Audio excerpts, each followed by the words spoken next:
Hello guys and welcome back to my channel.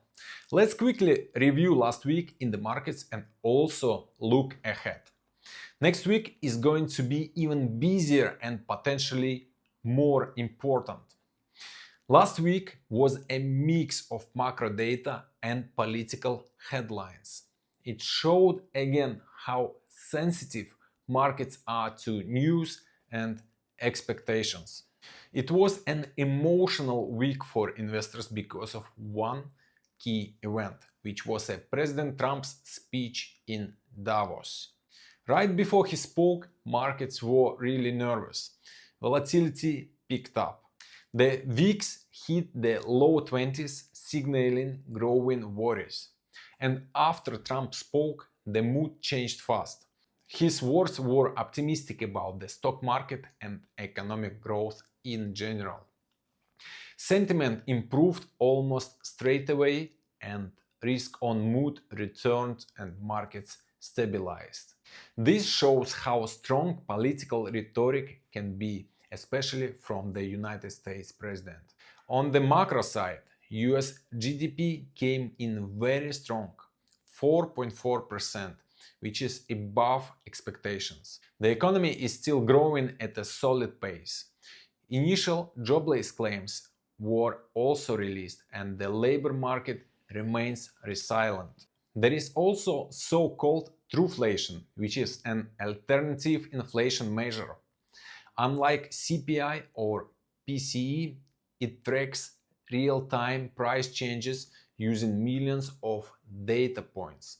According to Trueflation, inflation is much lower, between 1.3 and 1.9%. And this suggests that price pressures may be easing faster than official data shows. In the UK, however, inflation came in at 3.4%, which is slightly above the forecast. And this reminds us that inflation in some countries still can be an issue. Speaking about earnings, last week didn't bring big amount of huge movers, but there was some signals. Intel reported and the stock price plummeted around 17% at the time of recording this video. Revenue wasn't the issue, but the guidance disappointed investors. Supply constraints and production bottlenecks, especially for the server and AI chips, mean Intel can't meet the demand. At the same time, AMD moved higher. They rely on Taiwan Semiconductor, which has stronger production capacity. Investors see AMD as a better positioned to supply across their products. Even within the same sector, the market is still selective. Netflix also reported. They beat expectations, but investors focused on the potential deal to acquire Warner Bros. Discovery. The almost $83 billion all-cash purchase is large and complex. That overshadowed the earnings beat. So, looking ahead, next week is packed. First of all, President Trump speaks again. Then, key event is the Fed's interest rate decision. The market expects no rate cut this time. Rates will likely stay unchanged, but the focus will be on the Fed's language. What they say about inflation, growth, the future outlook.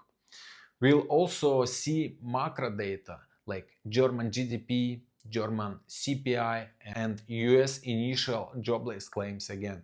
So plenty to watch. Earnings next week will be key, especially big tech. Microsoft, Tesla, Meta platforms and Apple are reporting. We'll also get Visa, MasterCard and American Express, giving insights into consumer spending. Energy companies like ExxonMobil and Chevron will report as well. Another sector I am watching is software and SaaS. Over the last few weeks, this space has been hit quite hard. Adobe and Salesforce are down a lot. It's not because their businesses are falling, but because investors worry about growth, valuations, because of potential AI threat to their future of the business.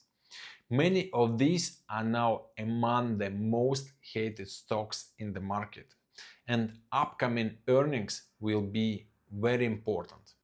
I'm very curious to see actual numbers, the revenue, margin, guidance, and whether fundamentals confirm or challenge the negative sentiment.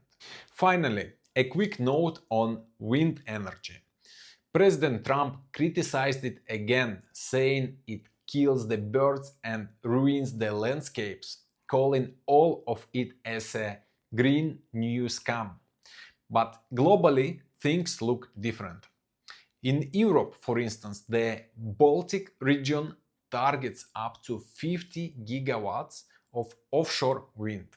These so-called losers aim to create a clean energy hub with up to 50 gigawatts of new offshore wind and 13 gigawatts of cross-border interconnectors by 2040.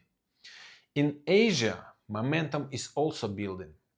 Vietnam shows renewed offshore wind activity.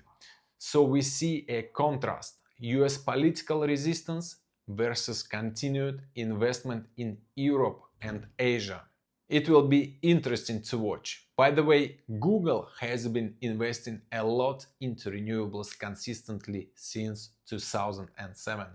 And to sum up, last week showed how sensitive markets are to data and political rhetoric. And next week will be much more eventful, with the Fed meeting, political headlines, key macro data, and big tech earnings. There is a lot to watch, and in this environment, expectations, guidance, and tone matter just as much as the numbers themselves.